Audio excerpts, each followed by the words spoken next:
What's up, everyone? I am here with the homeowners of this beautiful pond that we built down in Mendham, New Jersey, Mark and Gail. Mark has a little story here about how this all happened. Something about a pond, what, 25 years ago? 25 years ago, we came into this, we were looking for a home in Mendham, thanks dear. So we found this beautiful house, and we walked through the house and into the backyard, and in this backyard was a little small koi pond. And every time we would come, the pond was crystal clear. We take title to the house, and then all of a sudden, I find that the pond is clouding up, and I called Tom, who I was given the name by the owners, and Tom came down, and he takes a look at his pond, and he said, I've told the Lonigans they needed to get a bigger pond or remove the fish. All our kids were already named the fish, so that wasn't an option, so here we are, we're gonna expand the pond. That was our first expansion. Tom expanded the pond with a small section, with a big section here, a small section here, with a little Japanese bridge. And it was heartbreaking because after he did all that, we lost our pond to either parasite. We lost our fish. I lost our pond. We kept the pond. You kept the pond, but you lost the fish. Yes. And that bridge that you had here, you showed me it's actually still over there, Yes. crossing a stream on the property. Yes, because I like to repurpose things. So Loves to hold on to everything. Exactly. Yes. And my wife for 25 years. There you go.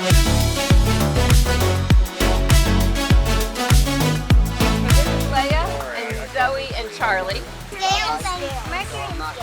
We got some koi we just brought down here, a beautiful butterfly asagi and a high usuri, I think the other one is, orange and black koi. So we're gonna open the bags up and let the fish go.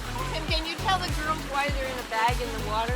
So we transported them from the store up in Warwick, and we put them in a bag with oxygen, a little bit of water. The oxygen is more important. And then when we bring them here, we float them in the pond so the water in the bag gets close to the temperature of the water in the pond. We do that for 20 minutes, maybe 30 minutes, and then we'll let them go. Tom actually expanded our first expansion of the pond. You know, when we just moved in, obviously we brought new fish in. It ran for quite some time. About 10 years ago, Gail had a project with Sonia, and we redid not only the patio, which obviously needed to be done. I didn't know at the time that when I do the patio, I was doing the garden. Gail and Sonia created with the landscape contractor, and then they created this whole walkway. There was red gravel, and we made it into the walkway with the sedum instead.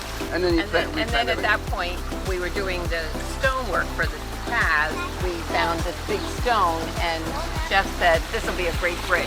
So that middle stone was the original bridge. Original bridge, yeah. Second bridge, because the first bridge was a Japanese, you know, little wooden bridge.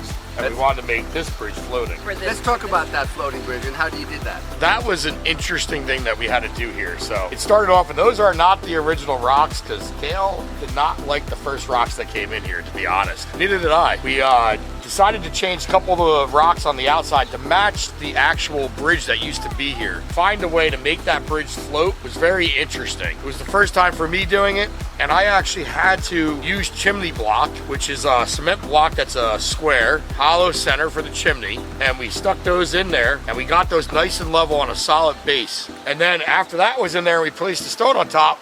We looked at it and we said, that kind of looks a little funny. You see the concrete, and we decided to come in with some bluestone and face around the chimney block. And then we placed that stone right on top there, and I mean, it looks awesome. It gives you the vision of a floating bridge, and it acts as the weir for our intake bay, which is the large skimmer unit. Instead of a skimmer, there's a big bog skimmer unit area on the pond. That's the intake bay, and that forms the weir to give the correct current for the draw from the waterfall over to the pumps, keep the pond clear. You want? Be careful with the rubber band. We want is that when we open it, there's two bags. So you gotta try to get these rubber bands off of here and not drop them in a pond like Mark did. Thank you for sharing, Jim. You're welcome. And, yep, you see them. And then we're gonna let them go. Ready? And what's this guy's name? Scales? Oh no! I got it though. And if you don't cover their eyes, right, then they want to jump away and go crazy. Isn't he slimy? All right, let him go. All right, adios, Scales. There he goes. Now you can feed the fish. So we come full circle, 25 years later. We are now with a new pond, with new fish, and the fish are named. The garden is as majestic as we first found it. And this all wouldn't have happened if we didn't have Tom coming in and saying to me, you need to get a bigger pond. And then he said, trust me.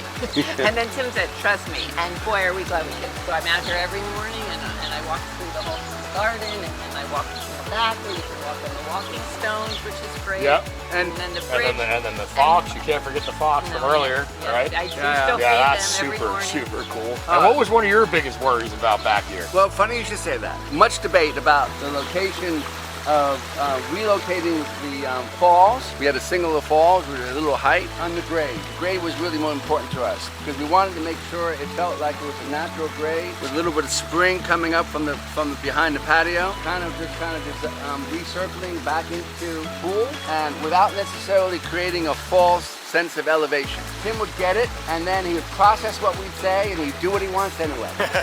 No, but he knew. But he would balance out what we needed to do, and he knew ahead of time that it would be okay. And I just can't say enough about the fact that this man gets it and executes it. And I will say, and I say this to Gail. You're ready for the Palmas waterfall on the back No, side? I talked to Tommy about that today. You're not ready for the next I waterfall? am, but You tell Gail every night. I know. But you know, there's not many people that I need not to manage, and Tim is one of those guys who's a artist in what he does. And I think all creators goes to the man who creates this foundation. Yeah. We add to the color, but we couldn't do what we do if we didn't have the infrastructure. And this man creates the infrastructure. Thank you, sir. And I couldn't do anything you see here without my team at Garden State Koi. Yeah, they were all So wonderful. if you like what we do on these videos, make sure you press that like button, hit that subscribe button, and ring the bell because it means a lot to me and my team here at Garden State Koi, and obviously the clients here down in Mendham, New Jersey.